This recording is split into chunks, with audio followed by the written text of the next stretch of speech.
भारत के इतिहास में ऐसा पहली बार हुआ है जब किसी सिटिंग चीफ मिनिस्टर को गिरफ्तार किया गया। वह इसलिए क्योंकि उन्होंने अपनी गिरफ्तारी से पहले इस्तीफा नहीं दिया। 21 मार्च को ईडी यानी इन्फोर्समेंट डायरेक्टरेट ने दिल्ली के मुख्यमंत्री अरविंद केजरीवाल को गिरफ्तार कर लिया था। अरविंद केजरीवाल की गिरफ्तारी शराब नीति में घोटाले के आरोप में हुई है। 22 मार्च को दिल्ली के राउज एवेन्यू कोर्ट ने अरविंद केजरीवाल को 6 दिन के रिमांड पर ईडी को सौंप दिया। कट्टर ईमानदारी की कसम खाने वाले आम आदमी पार्टी के संयोजक और दिल्ली के मुख्यमंत्री अरविंद केजरीवाल भ्रष्टाचार के आरोप में जेल पहुंच गए। केजरीवाल को क्यों गिरफ्तार किया गया? किस आरोप में गिरफ्तार किया गया? क्या वह जांच एजेंसी से सहयोग कर रहे थे?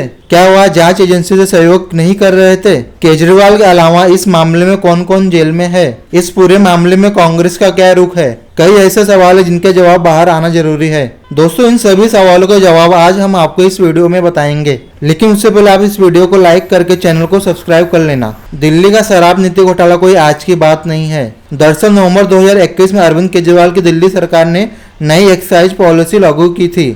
8 जुलाई 2022 को दिल्ली के तत्कालीन मुख्य सचिव नरेश कुमार ने शराब नीति में नियमों के उल्लंघन की रिपोर्ट दी। मुख्य सचिव ने यह रिपोर्ट दिल्ली के तत्कालीन उप राज्यपाल वीके सक्सेना को सौंपी। उप राज्यपाल ने नियमों के उल्लंघन की सीबीआई जांच की सिफारिश की। जांच हुई और भ्रष्टाचार की परतें खुलती चली गई। अब सवाल यह है कि क्या शराब नीति घोटाले में अरविंद केजरीवाल ही एकमात्र आरोपी हैं? बिल्कुल नहीं। सीबीआई ने जांच के दौरान 19 अगस्त 2022 को तत्कालीन उप मुख्यमंत्री मनीष सिसोदिया के साथ साथ 3 अन्य लोगों के ठिकानों पर छापे मारे। 3 दिन बाद ही 22 अगस्त 2022 को प्रवर्तन निदेशालय में शराब नीति पर मनी लॉन्ड्रिंग का केस दर्ज किया। आम आदमी पार्टी के कम्युनिकेशन हेड विजय नायर को सीबीआई ने गिरफ्तार कर लिया और फिर 26 फरवरी 2023 को ईडी ने उप मुख्यमंत्री मनीष सिसोदिया को भी गिरफ्तार कर लिया। शराब नीति घोटाले के तार आम आदमी पार्टी से राज्यसभा सांसद संजय सिंह से भी जुड़े और 5 अक्टूबर 2023 को संजय सिंह को भी ईडी ने अरेस्ट कर लिया। अक्टूबर 2023 में ही पहली बार इस मामले में ईडी ने मुख्यमंत्री अरविंद केजरीवाल को पहला समन भेजा। फिर 16 मार्च 2024 को बीआरएस यानी भारत राष्ट्र समिति के नेता के कविता को इस मामले में मनी लॉन्ड्रिंग के आरोप में ईडी ने गिरफ्तार कर लिया और अतः 21 मार्च 2024 को अरविंद केजरीवाल की बारी आ गई।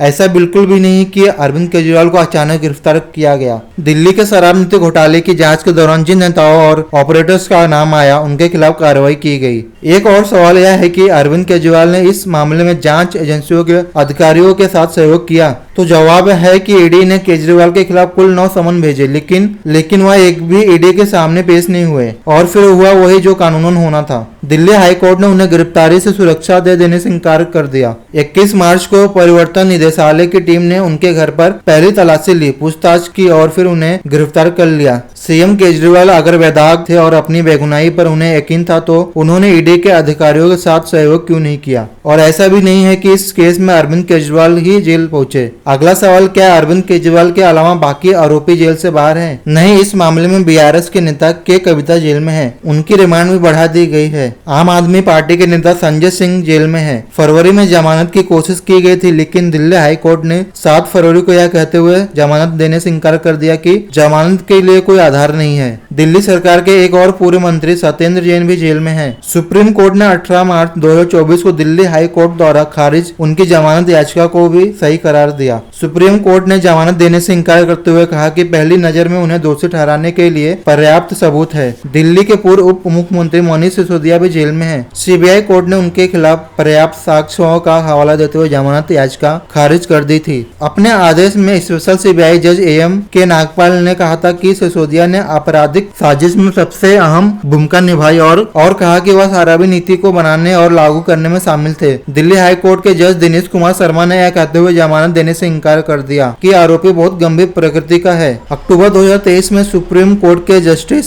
संजू खन्ना ने यह कहते हुए जमानत याचिका खारिज कर दी थी कि 333 करोड़ के ट्रांसफर संबंधित एक पहलू अस्थायी रूप से साबित हो चुका है। मनीष सिसोदिया ने सुप्रीम कोर्ट में एक क्यूरेटिव एप्लीकेशन फाइल की। मुख्य न्यायाधीश DY Chandrachud, Justice Sanjiv Khanna, BR Gavai और एसवीएन भट्टी की बेंच ने याचिका को खारिज कर दिया और कहा कि कोई मामला नहीं बनता है। दिल्ली के मुख्यमंत्री अरविंद केजरीवाल ने बीजेपी के खिलाफ 2024 का चुनाव लड़ने के लिए इंडिया अलायंस बनाने में खूब मेहनत की, जिस अलायंस में कांग्रेस भी है। तो अब केजरीवाल की गिरफ्तारी और दिल्ली की शराब नीति घोटाले पर कांग्रेस का क्या रुख है? वो कांग्रेस ही थी जो बीजेपी पर तंज कस रही थी कि आम आदमी पार्टी के अरविंद केजरीवाल और बीआरएस के कविता पर नर्म रुख अपनाया जा रहा है। दीक्षित जी, हम आपके मान की हानि कर रहे हैं। और जब तक आप अन्याय करोगे, जब तक आप भ्रष्टाचार करोगे, हम आपके और आपकी सरकार के और आपकी पार्टी के मान की हानि करते रहेंगे। घोटाले पर बड़े पैमाने पर विरोध प्रदर्शन किया। कांग्रेस ने तो यहां तक का आरोप लगाया कि आम आदमी पार्टी में शासित पंजाब में भी इसी तरह का घोटाला चल रहा है। कांग्रेस ने ही के कविता की गिरफ्तारी में देरी का हवाला देते हुए बीजेपी और बीआरएस की तेलंगाना में सीटिंग का आरोप लगाया और अभियान भी चलाया, और गिरफ्तारी के बाद तो चमत्कार ही हो गया। कांग्रेस अब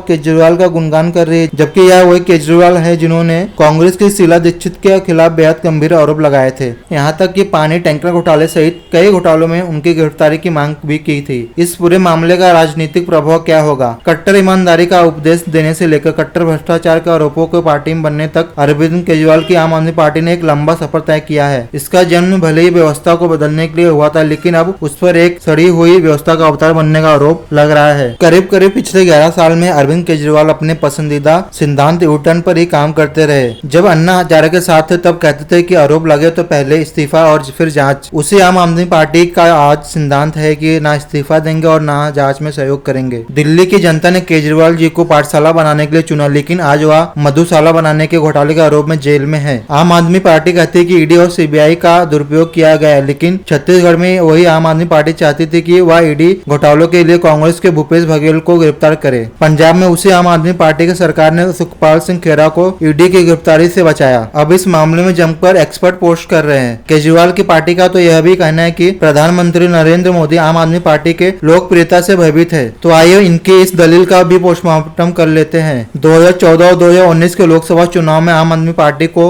नोटा से भी कम वोट मिले और पार्टी के पास सिर्फ एक लोकसभा सांसद है, जबकि बीजेपी के 303 लोकसभा सांसद है। यहाँ तक कि कांग्रेस के भी लोकसभा सांसद में 50 सांसद है। विधानसभा चुनाव में भी आम आदमी पार्टी बड़े जोर शोर से उतरी, लेकिन दिल्ली और पंजाब के अलावा हर राज्य के चुनाव में बुरी तरह विफल रही। ज्यादातर राज्यों में उनकी जमानत तक जब्त हो गई और इनका कहना है कि पीएम मोदी इनकी लोकप्रियता से भयभीत है। आम आदमी पार्टी का जब से जन्म हुआ है तब से वह हर मामले में विक्टिम कार्ड खेलती है, चाहे जितेंद्र तोमर का फर्जी डिग्री मामला हो या ताहिर हुसैन पर सांप्रदायिक हिंसा भड़काने का गंभीर आरोप या हिंदू विरोधी टिप्पणी करने वाले राजेंद्र पाल गौतम का मामला। आम आदमी पार्टी और इंडिया अलायंस की रणनीति स्पष्ट रूप से एक पैटर्न को प्रदर्शित करती है, जिसमें रूल ऑफ लॉ की पुरजोर हवलना, जानबूझकर न्यायपालिका को कमजोर करने का प्रयास और जांच एजेंसियों को बदनाम करने की कोशिश शामिल है। जब भी रंगे हाथों पकड़े जाते हैं तब उनके पास एक ही रणनीति बचती है, अपनी असफलताओं के लिए प्रधानमंत्री नरेंद्र मोदी को दोषी ठहराना और अपने खिलाफ होने वाली कार्रवाई को बीजेपी का प्रतिशोध बताते हैं। जवाबदेही से बचने की उनकी एक रणनीतिक चाल है। इसके अलावा उनके व्यवहार से पता चलता है कि उनका विश्वास लोकतांत्रिक सिद्धांतों में नहीं बल्कि अराजकता में है। इस पूरे मामले में कुछ सवाल तो कांग्रेस पर भी उठते हैं।